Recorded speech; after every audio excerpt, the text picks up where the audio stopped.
అనే నర్సు నీకు 100 ఇచ్చేది ఉన్నా కదా, ఇక 50 ఇస్తున్నా, మళ్ళీ 50 తర్వాత ఇస్తానే.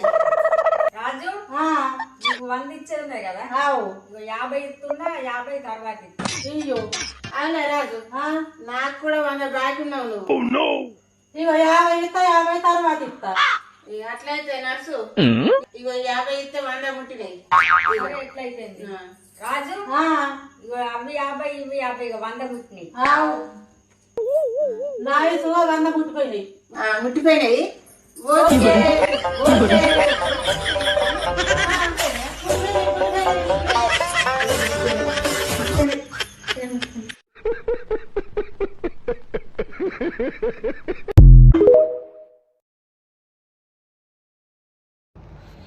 ఈ పెద్ద వాళ్ళది ఏమి ఎవరికైనా అర్థమైంటే నాకు కామెంట్ చేయండి.